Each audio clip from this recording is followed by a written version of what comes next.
আজকে আমাদের সঙ্গে এটা কি হলো ক্যাফে গিয়ে। তো হ্যালো বন্ধুরা, চলে আসলাম আবার নতুন ব্লগ নিয়ে। আজকে আমরা যাব আজিমগঞ্জ শেরওয়ালি ক্যাফে। তো আমরা চলে আসলাম ঘাটে, নৌকা ধরবো, দিয়ে ওই পার যাবো। তারপর উঠে পড়লাম আমরা নৌকার উপর।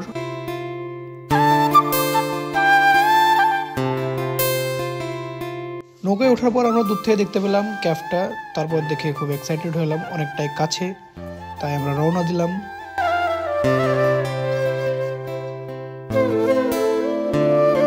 তারপর চলে আসলাম আমরা আজিমগঞ্জ ওই পারে। আজিমগঞ্জ এসে আমরা হাঁটা শুরু করলাম আমাদের ক্যাফের উদ্দেশ্যে।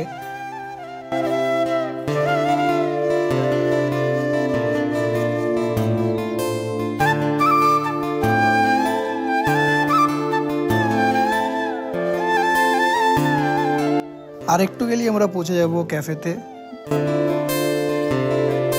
তো ফাইনালি এখন আমরা ক্যাফে পৌঁছে গেলাম, দেখা যাক কি আছে খাবার। তো ব্যাড লাক, আজকে আমাদের চা খেয়ে শুধু থাকতে হলো ক্যাফেতে, কারণ কোনো খাবার ছিল না।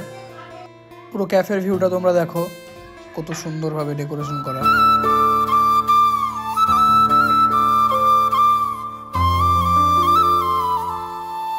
এখানে কিছু খাবার না পেয়ে আমরা বেরিয়ে গেলাম সদরঘাট। তো পৌঁছে গেলাম সদরঘাট। এখন ভাবছি কিছু খাবো, খেয়ে কয়েকটা ফটো তুলবো, তারপর বাড়ির দিকে রওনা দেবো। তো সদরঘাট পৌঁছে যাওয়ার পর আমরা দেখলাম আমাদের এই ছেলেটা কিছু খেতে পায়নি, মনটা অনেক খারাপ হয়ে আছে। তারপর আমরা অর্ডার করলাম দই ফুচকা খেয়ে ছেলেটা খুব খুশি হয়ে গেল। তারপর আমরা কিছু ফটো তুললাম।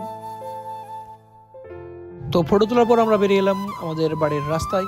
যেতে যেতে দেখলাম আমরা রাস্তায় অনেক কুয়াশা পড়ছে, আর হাতে আমাদের ফোনটা ধরে রাখাও যাবে না, তাই আমরা ব্লগটা এখানেই বন্ধ করলাম। আবার দেখা হবে নেক্সট ব্লগে। তো ততক্ষণের জন্য টাটা।